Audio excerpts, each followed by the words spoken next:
Brain है शरीर का सबसे जरूरी अंग, या ये कहें कि पावर बैंक है। हमारा मस्तिष्क जो है, जो भी निर्देश हमारे शरीर को देता है, वही निर्देश जो है वो शरीर पालन करता है। इसलिए भी ब्रेन का स्वस्थ रहना बेहद जरूरी है। ब्रेन ट्यूमर के लक्षण और उसके कारण के बारे में हम जानेंगे, और क्यों होता है ब्रेन ट्यूमर ये भी हम जानेंगे। पर चलिए शुरू करते हैं हेल्थ गुरु।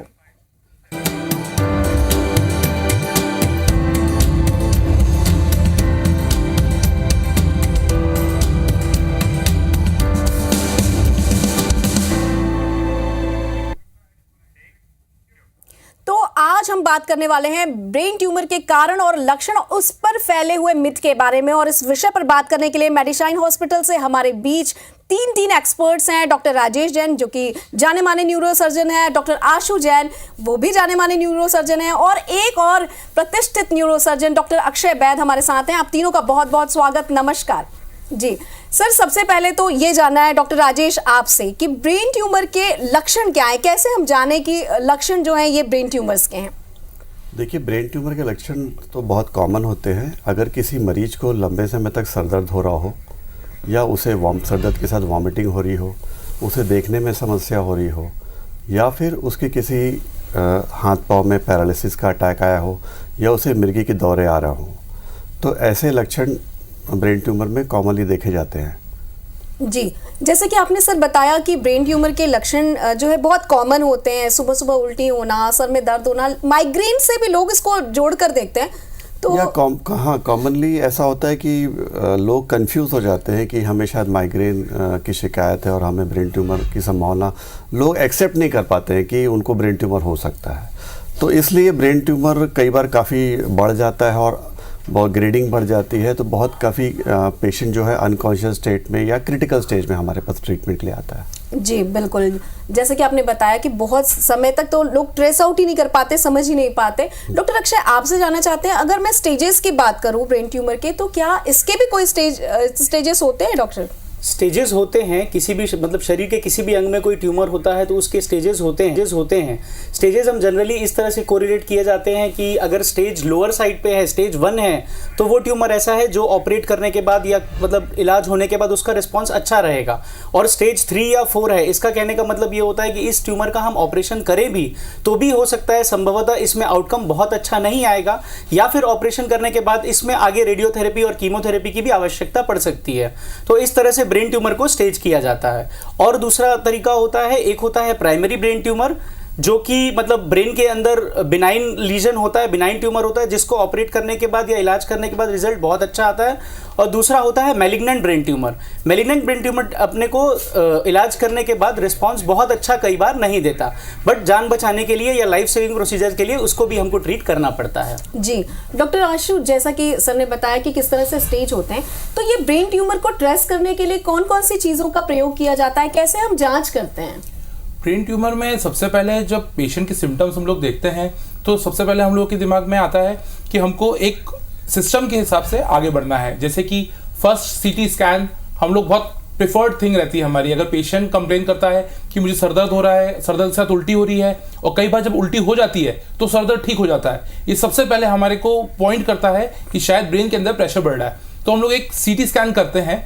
अब सीटी स्कैन पे लीजन के ऊपर है, कभी कभी सीटी स्कैन पे लीजन अच्छे आते हैं, कभी कभी सीटी स्कैन पे लीजन उतने अच्छे नहीं आ पाते हैं। तो हम लोग सीटी स्कैन के साथ एक कॉन्ट्रास्ट होता है जिसमें इंजेक्शन दिया जाता है ब्लड के अंदर, और फिर दोबारा सीटी स्कैन लेते हैं। कभी कभी वो भी उतना अच्छा इन्फॉर्मेटिव नहीं होता है, तो फिर हम लोग एमआरआई के लिए प्रोसीड करते हैं, और एमआरआई भी कई बार हम लोग को कॉन्ट्रास्ट भी करानी पड़ती है। साथ ही में ट्यूमर का लोकेशन बहुत इंपॉर्टेंट फैक्टर है।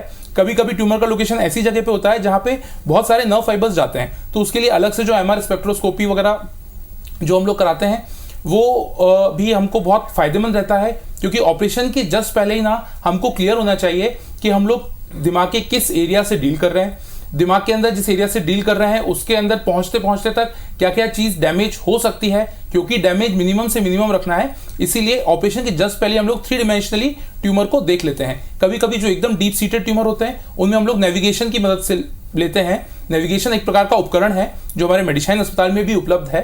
ये काफ़ी नया उपकरण है। इसके थ्रू हम लोग जब ब्रेन के अंदर नेविगेट करते हैं, मतलब हम जब ब्रेन के अंदर जाते हैं, ट्यूमर तक पहुंचते हैं, तो हमको एक लाइन ऑफ ट्रेजेक्ट्री मिलती है जिससे मिनिमम स्ट्रक्चर का डैमेज होता है। जिसमें ना कोई ब्लड वेसल जैसे कि जो खून की वाहिनी होती है अगर वो बीच में आती है तो हम लोग उसको भी सरपास कर सकते हैं। मिनिमम मतलब सबसे कम रास्ता ब्रेन के अंदर ट्रैवल करके हम लोग ट्यूमर तक पहुंच सकते हैं। प्लस जब हम पूरा ट्यूमर निकाल देते हैं तो हम नेविगेशन की मदद से वापस कंफर्म कर सकते हैं कि पूरा ट्यूमर निकल गया है कि नहीं निकल गया है, वो भी ओटी टेबल पे। तो अलग अलग इन्वेस्टिगेशंस हैं। कभी कभी ब्रेन ट्यूमर अगर कहीं दूसरी जगह शरीर में ट्यूमर है और वो दिमाग में फैल गया है तो हम लोगों को और भी जांचें करानी पड़ती है। जैसे कि अगर पेट का कोई ट्यूमर फैला है दिमाग में, लीवर का हो सकता है, लंग का हो सकता है, तो हमको उसके लिए अलग से HRCT थोरैक्स, CCT एब्डोपेल्विस और पेट स्कैन भी कराना पड़ता है कई बार, क्योंकि अगर ट्यूमर के मल्टीपल डिपॉजिट होते हैं तो सिर्फ ट्यूमर का इंपैक्ट ब्रेन में ही नहीं कई जगह पे पड़ सकता है। तो इन्वेस्टिगेशंस तो अकॉर्डिंग टू द पेशेंट हम लोग सेलेक्ट करते हैं, बट हाँ कह सकते हैं कि MRI ब्रेन प्लस कॉन्ट्रास्ट हमारा इन्वेस्टिगेशन चॉइस रहता है मेजॉरिटी ऑफ द थिंग्स में। जी बिल्कुल। डॉक्टर आशु ने जैसा बताया सर कि किस तरह से हम इसकी जांच करते हैं, डॉक्टर राजेश आपसे जानना चाहेंगे कि जांच की प्रक्रिया तो उन्होंने बता दी, लेकिन अब सवाल ये उठता है कि इन्होंने कहा कि दूसरी जगहों पर भी तो ट्यूमर नहीं है, तो क्या ये ट्यूमर बेसिकली ब्रेन में होता है या दूसरे ट्यूमर्स भी ब्रेन की तरफ ट्रांसफर होते हैं? देखिए, ब्रेन ट्यूमर दो प्रकार के होते हैं। एक प्राइमरी ब्रेन ट्यूमर जो कि ब्रेन सेल से निकलता है, और एक सेकेंडरी ब्रेन ट्यूमर होता है जो शरीर के दूसरे हिस्से में रहता है और वो ब्रेन में फैल सकता है। जैसे कि ब्रेस्ट, जैसे डॉक्टर आशु ने बताया कि ब्रेस्ट कैंसर हो, लंग कैंसर हो, लीवर कैंसर हो, ब्लैडर कैंसर हो, वो ब्रेन में फैल सकते हैं।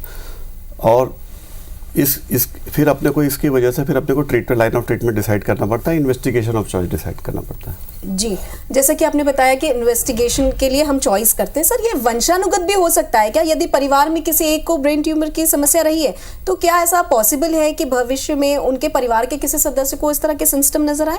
नहीं, यूजुअली नहीं। यूजुअली मैक्सिमम केस में ऐसा वंशानुगत ब्रेन ट्यूमर नहीं होता है। जी बिल्कुल। डॉक्टर अक्षय, अगला सवाल आपसे रहेगा। यदि हम नई टेक्निक्स की बात करें तो अक्सर क्या होता है, मम्मियां जब बच्चे बहुत देर मोबाइल खेलते हैं तो सर दर्द की शिकायत करते हैं। कुछ ऐसे सिम्टम हमें दिखाई देते हैं बच्चों में जो कि नॉर्मली आम सर दर्द के लक्षण नहीं होते, तो क्या वो भी इशारा करते हैं ब्रेन ट्यूमर की तरफ? देखिए, कभी भी ऐसी परेशानी आती है कि किसी को सर दर्द होता है, चाहे वो बच्चा हो चाहे वो बड़ा हो, किसी को भी, तो हम लोगों की यूजुअली आदत होती है कि हम लोग बाय नेचुरल उसको हल्का सा सर दर्द या माइग्रेन की शिकायत बोल के उसको ओवरलुक कर देते हैं। बट सर दर्द अगर लगा रहे, या जैसा कि डॉक्टर आशु ने बताया कि सर दर्द के साथ उल्टियाँ होती है और उल्टियाँ होने के बाद सर दर्द में आराम मिलता है, तो इन सब कंडीशंस में हमको जो भी मतलब हमारा ट्रीटिंग क्लिनिशियन है, न्यूरोसर्जन है, न्यूरोफिजिशियन है, उनसे एक बार मिलना ज़रूर चाहिए। क्योंकि हमारे पास जब मरीज़ आता है, कई बार कोई ट्यूमर इस तरह के भी रहते हैं कि उसको सिर्फ सर दर्द होता है, बट हम और तरह की जांच करते हैं। जैसे हम मरीज से तरह तरह के सवाल पूछते हैं। कई चीज़ें ऐसी रहती है जो मरीज समझ नहीं पाता है, जैसे देखने में समस्या की बात पता चलती है। आंखों की पुतलियों के लिए एक फंडोस्कोपी की जाँच होती है जिसको हम देखते हैं, तो उससे उस फंडोस्कोपी से हमको पुतलियाँ देख के ये पता चल जाता है कि दिमाग का प्रेशर बढ़ रहा है। ऐसी कंडीशन में ये सब मतलब इनिशियल जांच करने के बाद हम आगे जांच कराने की प्रक्रिया करते हैं। कभी कभी ऐसा रहता है कि वह जो मरीज रहता है उसको सिर्फ सर दर्द रहता है, अगर और कोई सिम्टम्स उसके साथ कोरिलेट नहीं करते तो यूजुअली हम फिर उसको हेडेक का ट्रीटमेंट देते हैं। बट यदि बाकी जांचें करने के बाद या आंखों की पुतलियों में सूजन आने के बाद और कोई सिम्टम्स कोरिलेट अगर होते हैं तो उससे रिलेटेड फिर हम आगे जांच करा के मरीज का इलाज करना प्रेफर करते हैं। जी बिल्कुल, यानी कि आप अपनी तरफ से हर तरह से जांच करने के बाद ये इंश्योर हो जाते हैं कि ये किस कंडीशन में है, उसके बाद उसका ट्रीटमेंट होता है। डॉक्टर आशु, आपसे जानना है कि जब हम उपचार की बात कर रहे हैं तो आजकल बहुत ज़्यादा टेक्नोलॉजी ने तरक्की की है, तो नई टेक्नोलॉजी के हिसाब से ये जो सर्जरी है वो कितनी आसान है और किस तरह की सर्जरी होती है? बहुत डिफरेंट टाइप्स ऑफ गैजेट्स रहते हैं हमारी ओटी के अंदर। खासकर हम लोग जब ब्रेन तक पहुंचते हैं तो हमको सबसे पहला बैरियर होता है हमारा स्किन का, और स्किन काफ़ी वेस्कुलर होती है, मतलब कि उसकी खून की सप्लाई ज़्यादा होती है दिमाग में जब हम पहुंचते हैं, तो उसके लिए हमको पहले ब्लीडिंग रोकनी पड़ती है। तो जनरली हम लोग बाइपोलर कॉटरी का यूज़ करते हैं। फिर हमको क्रेनियोटमी करनी पड़ती है। तो क्रेनियोटमी के लिए भी अलग से उपकरण आते हैं, जैसे कि ड्रिल करना, फिर कट करना। तो कटर में अलग अलग वेरिएशन आते थे। पहले के ज़माने में जो कटर होता था काफ़ी मोटा होता था और उसमें बोन लॉस भी ज़्यादा होता था। राइट नाउ हमारे पास मेडिशाइन में अभी एकदम पेन लाइक कटर है जिससे बहुत छोटी सी बोन का लॉस होता है। और पोस्ट ऑफ स्कैन में कई बार ये डिफिकल्ट हो जाता है जानना कि मरीज की ऑपरेशन मतलब हुआ था तो क्रेनियोटमी कितनी बड़ी बनी थी, मतलब कई बार बोन का इतना अच्छा फ्यूजन होता है। सेकेंडली माइक्रोस्कोप जो है एक रिवोल्यूशन लाया है, क्योंकि माइक्रोस्कोप के आने के बाद से माइक्रो न्यूरो सर्जरी का डेवलपमेंट हुआ है, एडवांसमेंट हुआ है, जिसके तहत हम लोग ब्रेन में किसी भी हिस्से में बहुत मैक्सिमम व्यू मिलता है, हमको काफ़ी बड़ा व्यू मिलता है, मैक्सिमाइज करके मिलता है। जूम इन करने के बाद काफ़ी सारी स्ट्रक्चरल की क्लैरिटी हो जाती है, जिसकी वजह से चांसेस ऑफ एरर मिनिमाइज हो जाता है। जब तक हमारे पास अच्छा विजन रहेगा तब तक हमारा एरर का चांस काफ़ी कम रहेगा। सेम चीज़ हीमोस्टैसिस के लिए भी हमारे पास अल्ट्रासोनिक भी है और बाइपोलर जैसे मैंने आपको बताया वो भी है, और ट्यूमर डीबल्किंग करने के लिए जो अलग से नए उपकरण आते हैं वो सारे उपकरण हमने हमारे पास मेडिशाइन में रखे हुए हैं। नेविगेशन भी उनमें से एक उपकरण है जो कि इंट्राऑप हम लोग यूज करते हैं काफ़ी कॉमनली। स्पाइन से रिलेटेड अगर कोई ऑपरेशन रहता है तो उसके लिए हमको सियाम की ज़रूरत रहती है, तो हमारे पास मेडिशाइन में सियाम भी उपलब्ध है। ओवर एंड ऑल एंडोस्कोप आजकल एक काफ़ी मतलब जैसे आपने सुना होगा दूरबीन जिसको बोलते हैं उसको एंडोस्कोप बोलते हैं न्यूरोसर्जरी में। तो एंडोस्कोपिक ऑपरेशन से भी बहुत छोटा सा होल बनता है, एक छोटा सा पोर्ट बनता है, कह सकते हैं 1.5 से 2 सेंटीमीटर का एक पोर्ट बनता है, उसके थ्रू ही हम लोग सारी सर्जरीज करते हैं। वो भी पूरा सेटअप हमारे पास मेडिशाइन में अवेलेबल है और हम लोग सभी पेशेंट्स को मैक्सिमम से मैक्सिमम बेनिफिट देते हैं, मिनिमम से मिनिमम इंसिजन में और मिनिमम से मिनिमम टिश्यू डैमेज में। मेन हमारा टारगेट रहता है कि मिनिमम टिश्यू डैमेज होना चाहिए और मैक्सिमम एडवांटेज पेशेंट को मिलना चाहिए। जी, जैसे ही पेशेंट को पता चलता है कि उससे ब्रेन ट्यूमर है या उसके घर वाले को पता चलता है तो वो अपने आप में ही बहुत ज़्यादा डर जाता है। और एक मिथक तो ये भी है सर कि हर ब्रेन ट्यूमर कैंसर होता है, तो इसमें कितनी सच्चाई है? क्या वास्तव में ब्रेन ट्यूमर कैंसर का रूप लेता है? देखिए, जैसे कि मैंने बताया कि ब्रेन ट्यूमर 2 टाइप के होते हैं, एक कैंसरस जिसको मैलिग्नेंट ब्रेन ट्यूमर बोलते हैं और एक जो है बेनाइन ब्रेन ट्यूमर।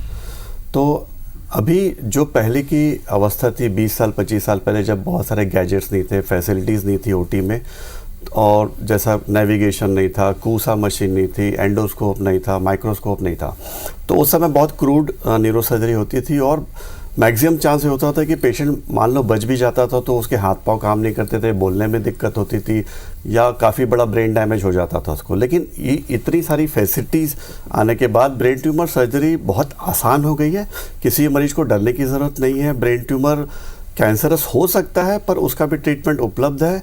हम ऑपरेशन के बाद मरीज को सेकाई कर सकते हैं, उसकी कीमोथेरेपी कर सकते हैं। तो ब्रेन ट्यूमर के रिज़ल्ट अभी बहुत अच्छे हो गए ये सब गैजेट्स आने के कारण। तो किसी भी मरीज को ब्रेन ट्यूमर के लक्षण आने पे तुरंत अपने डॉक्टर से मिलें, पास के डॉक्टर से मिलें और लगे तो न्यूरोसर्जन या न्यूरोलॉजिस्ट की ओपिनियन लें और जितनी जल्दी हो सके अपना इलाज को चालू कराएं। जी, डॉक्टर अक्षय आपसे जानना चाहेंगे, जैसा कि सर ने बताया कि अब इसका इलाज जो है वो बहुत आसान हो गया है।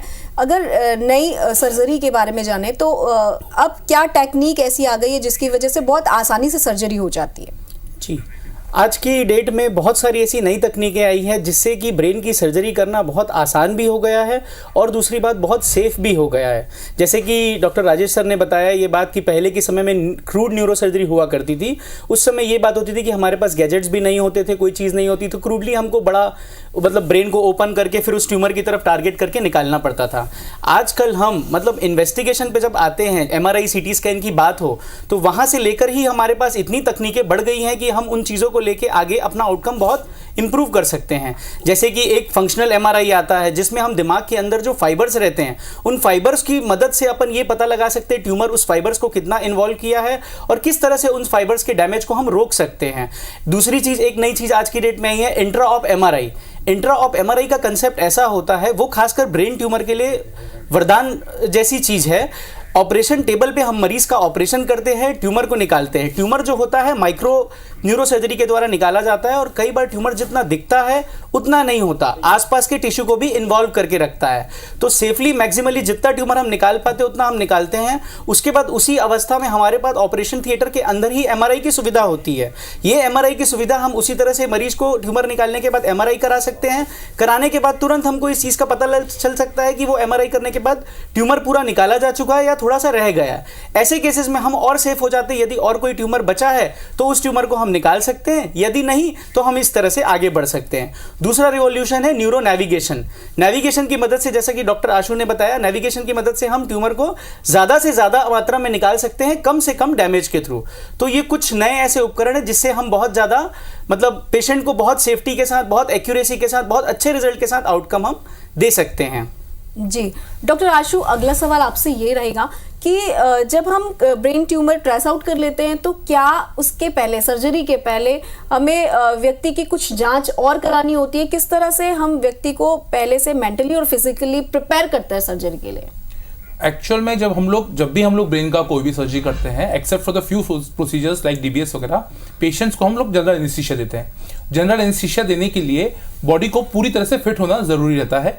क्योंकि हम लोग जब भी पेशेंट को पोस्ट करते हैं सर्जरी के लिए तो एनेस्थीसिया द्वारा पीएसी प्री एनेस्थेटिक चेकअप कराते हैं हम लोग, जिसके दरमियान ब्लड की सारी इन्वेस्टिगेशंस जैसे कि रूटीन ब्लड चेकअप में आता है सीबीसी, आरएफटी, एलएफटी, पीटीआईएनआर, ये सारी चीज़ें जब नॉर्मल होती हैं उसके बाद पेशेंट का एक चेस्ट एक्सरे निकालते हैं, उसका नॉर्मल होना बहुत ज़रूरी है, और ईसीजी निकालते हैं। अगर ईसीजी में थोड़ा भी डाउट होता है तो हम लोग 2D इको के लिए प्रोसीड करते हैं।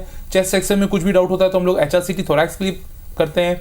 और भी डिसीज रिलेटेड प्रॉब्लम्स रहती है, जैसे कुछ एक स्पाइन के पेशेंट्स रहते हैं, उनका स्पाइन का एक्सरे इंपॉर्टेंट रहता है, डायनेमिक एक्सरे भी रहता है जिसमें हम लोग फ्लेक्शन एक्सटेंशन भी कराते हैं। कभी कभी दिमाग के लिए भी हम लोग को अलग से स्पेशल इन्वेस्टिगेशंस जैसे कि ट्यूमर मार्कर्स होते हैं तो वो सीएसएफ के अंदर मिलते हैं।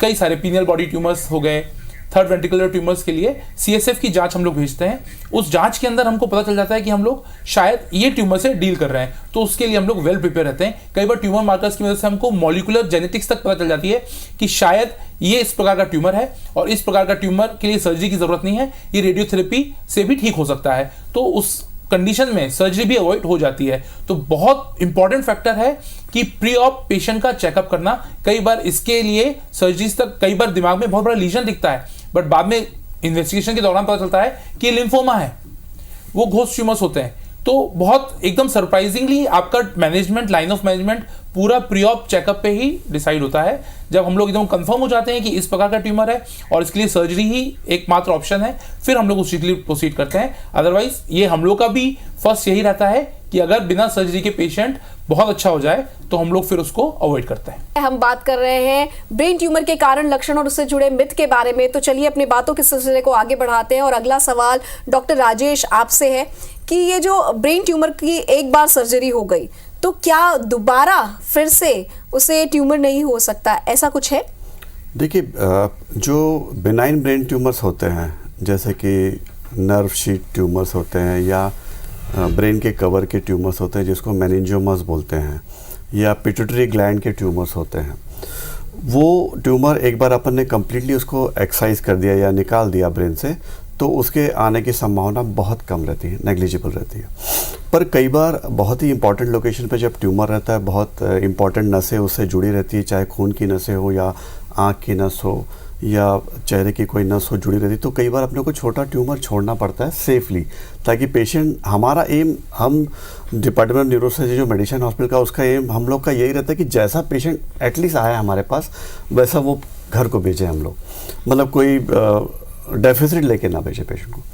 पर हाँ, कई बार जो मैलिग्नेंट ब्रेन ट्यूमर होते हैं जैसे कि grade 3, grade 4 malignant brain tumours होते हैं, तो उनमें कई बार पूरा कंप्लीट एक्सीजन सारे गैजेट्स को लेके भी, नेविगेशन लेके या कूसा मशीन लेके भी पॉसिबल नहीं होता, कई बार छोड़ना पड़ता है हमको, तो उस केसेस में रिकरेंस होने का चांस रहता है। पर ग्रेड 1, ग्रेड 2 जो मैलिग्नेंट ट्यूमर्स रहते हैं उसके रिकरेंस रेट बहुत कम रहते हैं, और ऑलमोस्ट जैसे grade 1 brain tumour malignant brain tumour भी है तो 10 से 15 साल आराम से निकाल लेता है मरीज अपनी ट्रीटमेंट के बाद, और ग्रेड 2 ट्यूमर है 5-6 साल निकाल लेता है। पर हाँ, ग्रेड 3, ग्रेड 4 ब्रेन ट्यूमर है तो वो मैक्सिमम 1.5-2 साल 3 साल निकालता है। जी, डॉक्टर अक्षय, जैसा कि राजेश सर ने बताया कि वो अवधि जो है जीवन की वो बहुत महत्वपूर्ण है, तो कई बार लोगों को लगता है ना कि ट्यूमर हो गया है तो पता नहीं जीवन अब कितना होगा या सर्जरी कराने के बाद भी लाइफ कितनी होगी, तो इससे जुड़े कई मिथ भी हैं, तो उसके बारे में भी कुछ हमें बताएं। देखिए, कैंसर जो शब्द है ना, ये अपने आप में बहुत बड़ा शब्द है। जब शब्द को लेके ना लोग बहुत परेशान होते हैं। पहली बात तो मैं ये बताना चाहूँगा, ब्रेन ट्यूमर, ट्यूमर कहने का मतलब कैंसर हर बार ऐसा नहीं होता है। कई बार वो ट्यूमर ऐसा भी होता है जो बिनाइन होता है, जो अर्ली स्टेज में रहता है, तो उसका ट्रीटमेंट इतना अच्छा पॉसिबल होता है कि उसका ऑपरेशन चाहे बचपन में हो चाहे यंग एडल्ट में हो, उसके बाद आराम से 30-40 साल निकाला जा सकता है, मतलब कोई उसमें आगे परेशानी नहीं आती। तो इस मिथ को लेके परिवार वाले सबसे पहले तो परेशान होते हैं कि ब्रेन में ट्यूमर हो गया, ब्रेन में कैंसर हो गया, अब कैसे होगी चीज़ें, अब क्या करेंगे, घर में अगर छोटा बच्चा है तो इतनी परेशानियां होंगी, बड़ा है तो भी इस पे जिम्मेदारियां हैं, तरह तरह के सवाल आते हैं। मैं तो इस चीज़ के लिए सिर्फ ये बोलना चाहूँगा कि देखो, हमारे पास जब भी परेशानी आती है तो हमें उसे लड़ना चाहिए, ये नहीं सोचना चाहिए कि आगे क्या होगा और कैसे होगा। और डेफिनेटली माइक्रो न्यूरो सर्जरी और आजकल के गैजेट्स के हिसाब से हम देखें तो जो रिजल्ट्स हैं, जो आउटकम है सर्जरी के बाद, वो काफ़ी अच्छे हो गए हैं। तो किसी को भी घबराने की ज़रूरत नहीं होती है। जिस तरह का ट्यूमर है, हर ट्यूमर जो होता है कैंसर नहीं होता, और ऐसा नहीं होता जो जानलेवा हो। सही समय पे सही तरह से अगर सही इलाज करा जाए तो उस ऑपरेशन के बाद मरीज की जिंदगी जैसी चलनी होती नॉर्मल वैसी चलती है, उसमें कोई और समस्या नहीं आती। तो इस तरह के मिथ से मैं लोगों को बोलूँगा कि थोड़ा सा मतलब इन चीज़ों को थोड़ा कम ध्यान दिया जाए, और जो प्रॉब्लम आ रही है उसके लिए तुरंत जो नज़दीकी डॉक्टर है, फिजिशियन है, न्यूरोसर्जन है, उनसे मिले और इसका उपचार कराना जल्द से जल्द स्टार्ट करें। जी डॉक्टर साहब, आमतौर पर जो जनरल फिजिशियंस होते हैं घरों में आजकल सबके अपने खुद के डॉक्टर भी होते हैं, तो कई बार ऐसा होता है कि उन्हीं से कंसर्न कर लेते हैं, वो पर्टिकुलर न्यूरोसर्जन तक पहुंचते भी नहीं है। तो ऐसे लोगों के लिए आप क्या कहना चाहेंगे डॉक्टर आशु? बहुत सारे ऐसे डेंजरस साइन हैं जो कि मैं नहीं समझता कि उसके लिए किसी डॉक्टर का देखना ज़रूरी है। पेशेंट खुद भी समझ सकता है कि something is wrong with the brain. जैसे कि बहुत कॉमन बीमारी है, मतलब ब्रेन ट्यूमर से भी बहुत कॉमन है लकवा। जब भी आपको ऐसा लगता है कि शरीर का कोई भी एक हिस्सा चल नहीं रहा है या उसके अंदर बार बार झिंझनी आ रही है, थोड़ी देर के लिए चलना बंद होता है फिर वापस चलने लग जाता है, ये बहुत अलार्मिंग और इनिशियल साइंस हैं कि स्ट्रोक कभी भी आ सकता है, कहीं भी आ सकता है। प्लस ये जो स्ट्रोक होता है ये भी रेगुलेट होता है, बहुत सारे इसके कारण होते हैं। जो मेन कारण रहता है, एक तो होता है बीपी का बढ़ना, हाइपरटेंशन। तो आजकल तो लोगों ने अपने घर पे भी बीपी रखा हुआ है, बीपी की मशीन रखी हुई है, तो आराम से अपन रोज सुबह उठ के एक बार बीपी नाप के चेक कर सकते हैं कि बीपी ठीक है कि नहीं। अगर बीपी अनकंट्रोल चल रहा है आपका, तो तुरंत निकटतम जो भी आपके डॉक्टर हैं या जो भी कंसल्टिंग फिजिशियन है, आप उनको कंसल्ट करके अपने बीपी को रेगुलेट करें। Second is diabetes. डायबिटीज भी बहुत कॉमन कारण है स्ट्रोक होने का। तो डायबिटीज में जो शुगर कंट्रोल है आपका वो अच्छा होना चाहिए, शुगर प्रोफाइलेक्सिस जो आपका है वो इंपॉर्टेंट है। प्लस एक्सरसाइज एक बहुत महत्वपूर्ण भूमिका निभाता है। ये शरीर को आप जितना अच्छा एक्सरसाइज करके जितना अच्छा ट्रेन करोगे, ये आपको भविष्य में उतनी कम तकलीफ देगा। तो अगर देखा जाए तो बहुत सारे ऐसे डेंजरस साइन हैं। सरदर्द का होना अपने आप में ही बहुत एक अलार्मिंग साइन है। बैक पेन इतना कॉमन है, हेडेक और बैक एक आजकल, खासकर ऐसी पीढ़ी जो दिन रात कंप्यूटर पे काम करती है, कंटिन्यूअस मॉनिटर को देखती रहती है, सीधी नहीं बैठती है, कभी लेट के बैठ रहे हैं, किसी भी पोस्चर में बैठ रहे हैं, मोटा तकिए का उपयोग कर रहे हैं, तो सर्वाइकल की समस्याएं बहुत आ रही हैं। प्रॉपर एक्सरसाइज नहीं कर रहे हैं लोग, जिम नहीं जा रहे हैं, उसकी वजह से भी बहुत दिक्कतें आती हैं। जब भी आपको हेडेक हो या बैक पेन हो, आप न्यूरोलॉजिस्ट, न्यूरोसर्जन या एक फिजिशियन को भी कंसल्ट कर सकते हैं। जो भी आपके आसपास हो आप कर सकते हैं कंसल्ट। बट ये ज़रूर है कि अगर सिम्टम में रिलीफ नहीं मिलता है फर्स्ट विजिट के बाद, तो सेकंड जब भी हम लोग विजिट करते हैं उसमें डॉक्टर इन्वेस्टिगेट कराता ही है। जो मोस्ट कॉमन प्रॉब्लम मैं फेस करता हूँ पेरिफेरी में वो ये कि जब भी हम लोग को साइंस मिल जाते हैं कि भाई यहाँ तो नर्व रूट कंप्रेशन हो रहा है डिस्क की वजह से, या इसके ब्रेन में ट्यूमर भी हो सकता है, हम जैसे ही मरीज को बोलते हैं कि एमआरआई कराना है तो मरीज एकदम से हिचकिचा जाते हैं। उनको ऐसा लगता है कि इसमें पैसा बहुत ज़्यादा लग जाएगा, इससे अच्छा है हम दूसरे डॉक्टर से सलाह ले लें जो कि एमआरआई एडवाइस ना करें।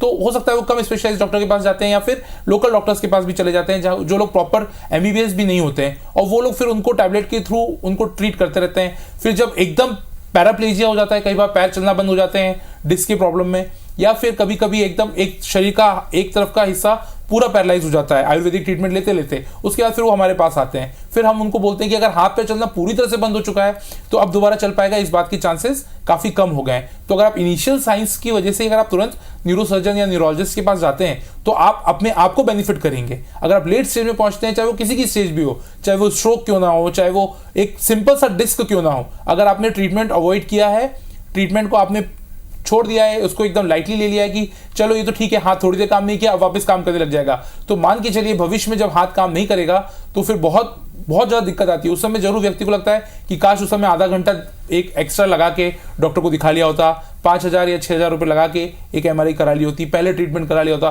तो आज मैं भी चल रहा होता। ये बहुत सारे पेशेंट्स के मन में रिग्रेट भी रहता है, और ये प्रॉब्लम आज भी है। आज भी लोग सोचते हैं कि जब तक काम चल रहा है हम चला लेते हैं। बहुत सारे डायबिटिक इंडिविजुअल्स ऐसे होते हैं जो अपना शुगर चेक नहीं करते, उनको ऐसा लगता है कि यार चेक करूंगा फिर बीपी बढ़ेगा, इससे अच्छा है नहीं चेक करता हूँ। वो बाद में जाके बहुत हानिकारक होता है। जी बिल्कुल, यानी कि छोटे छोटे लक्षणों को भी नज़रअंदाज करना बहुत हानिकारक हो सकता है, और यदि थोड़े से भी जानकारी आपको मिल गई है तो आप नियमित रूप से अपनी दिनचर्या पर इस पर काम करें और साथ ही डॉक्टर की सलाह भी लें। डॉक्टर राजेश, आपसे जानना चाहेंगे, आपका एक लंबा समय रहा है इस सर्जरी की तरफ, तो जब फर्स्ट स्टेज में सर्जरी के समय हमें नहीं पता चल पाया कि ये ट्यूमर इतना बड़ा हो गया और सेकेंड स्टेज या लास्ट स्टेज में पता चल रहा है, फिर किस तरह से ट्रीटमेंट संभव है? देखिए, उस समय जब पेशेंट कई बार बहुत लेट पहुंचते हैं, बहुत सारे कारण होते हैं, चाहे वो मिसगाइड हो गए हों या इतनी सारी मिथ्स फैली हुई है सोसाइटी में जिसकी वजह से लेट आ रहे हैं, तो हमारे पास ये फिर ऑप्शन बहुत कम बचते हैं। हम काफ़ी बड़े बड़े ब्रेन ट्यूमर हमने ऑपरेट किए हैं। कुछ जो बेनाइन ब्रेन ट्यूमर्स रहते हैं वो तो पूरा निकाल देते हैं, उनके रिज़ल्ट भी अच्छे रहते हैं, लेकिन जो मैलिग्नेंट ब्रेन ट्यूमर्स रहते हैं जो फैल चुके हैं अंदरूनी जगह पे, बहुत ही इंपॉर्टेंट लोकेशन पे चले गए हैं, और बोलना बंद हो गया है, बोलने वाली शक्ति चली गई है, हाथ पाँव की शक्ति चली गई है, उसके बाद हमारे पास ऑप्शंस कम बचते हैं। तो मैक्सिमम सेफ जो अपन ब्रेन ट्यूमर को रिसेक्ट कर सकते हैं और उसके साथ में अपन फिर उसके आगे रेडियोथेरेपी और कीमोथेरेपी का प्लान करते हैं। जी, इतनी महत्वपूर्ण जानकारी हमसे शेयर करने के लिए, हमारे दर्शकों को ये सारी जानकारी बताने के लिए, मिथ से जुड़ी जानकारी देने के लिए, लक्षण और कारण के बारे में बताने के लिए बहुत बहुत शुक्रिया आप तीनों ही मेहमानों का कि आपने हमें समय दिया और इतनी महत्वपूर्ण जानकारी हमसे साझा की। मस्तिष्क में होने वाली असामान्य कोशिकाओं के समूह को मस्तिष्क का ट्यूमर कहते हैं, ये हमने जान लिया। ऐसी अवस्था जो कि ट्यूमर की ओर इशारा करती है, जो उसके लक्षण होते हैं ये भी हमने जान लिया, और कैसे इन लक्षणों को नज़रअंदाज नहीं करना ये भी हमने जान लिया। तो हम आशा करते हैं कि आज की इस चर्चा से आपने बहुत कुछ सीखा होगा, समझा होगा। ये जानकारी और लोगों तक भी ज़रूर पहुंचाएं। किसी और विषय के साथ होगी मुलाकात, तब तक कीजिए इंतज़ार। नमस्कार।